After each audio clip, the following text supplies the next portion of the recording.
Iran மற்றும் America இடையே அண்மையில் நடைபெற்ற 38 நாள் போர் உலக நாடுகளை வியப்பில் ஆழ்த்தியதோடு அமெரிக்கா இராணுவத்தின் வலிமை மற்றும் அதன் பொருளாதார ஸ்திரத்தன்மை குறித்து தற்போது பெரும் விவாதத்தை கிளப்பியுள்ளது. இந்த போரின் போது ஈரானின் 13,000க்கும் மேற்பட்ட இலக்குகள் மீது அமெரிக்கா தாக்குதல் நடத்தியது. போரின் தொடக்கத்திலேயே $11 பில்லியன் செலவான நிலையில் தற்போது மொத்த போர் செலவு மற்றும் உள்கட்டமைப்பு சேதங்களின் மதிப்பு பல ஆயிரம் பில்லியன் டாலர்களை கடந்துள்ளதாக தகவல் தற்போது வெளியாகியுள்ளன.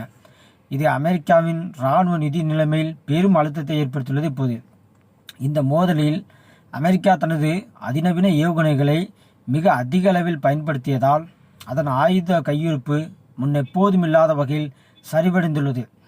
ஒவ்வொன்றும் $3.6 மில்லியன் மதிப்புள்ள டெமாஹாக் ஏவுகணைகள் மற்றும் $4 மில்லியன் மதிப்பிலான பேட்ரியாட் ஏவுகணைகள் ஆயிரக்கணக்கில் ஏவப்பட்டுள்ளன.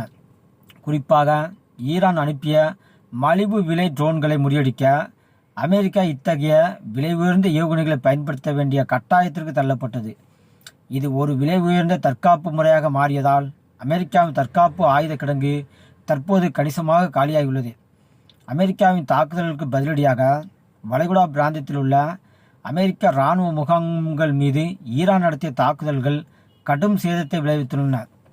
7 முக்கிய இராணுவ தளங்களில் உள்ள ரேடார் அமைப்புகள், ஓடுதளங்கள் மற்றும் தகவல் தொடர்பு மையங்கள் ஈரானின் ஏவுகணைகளால் தகர்க்கப்பட்டுள்ளன.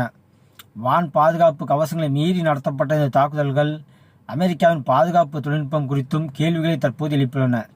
இச்சேதங்களை சரி செய்யவும் போர்க்களத்தில் உயிரிழந்த வீரர்களின் இழப்புகளை தாண்டி இராணுவ கட்டமைப்பை மீண்டும் உருவாக்கவும் பிரம்மாண்டமான நிதி தற்போது தேவைப்படுகிறது. தற்போது ஏற்பட்டுள்ள இந்த இக்கட்டான சூழலை சமாளிக்க ஆயுத கையிருப்பை மீண்டும் நிரப்பவும் சேதமடைந்த தளங்களை சீரமைக்கவும் அமெரிக்க இராணுவம் கூடுதல் நிதியை செனட்டிடம் கோரியுள்ளது. 600 மைல் தூரம் சென்று பாயும் ஜான்ஸ் வகை ஏவுகணைகள் தற்போது வெறும் 1500 மட்டுமே கையிருப்பில் அமெரிக்காவிடம் உள்ளதாக கூறப்படுவது இராணுவ வட்டாரங்களில் அதிர்ச்சி ஏற்படுத்தியுள்ளது. இந்த போர் வெறும் இராணுவ மோதலாக மட்டுமல்லாமல் அமெரிக்காவின் பொருளாதார வலிமை மற்றும் நீண்டகால போர் நடத்தும் திறன் ஆகியவற்றிற்கு விடுக்கப்பட்ட பெரும் சவாலாகவே பார்க்கப்படுகிறது தற்போது.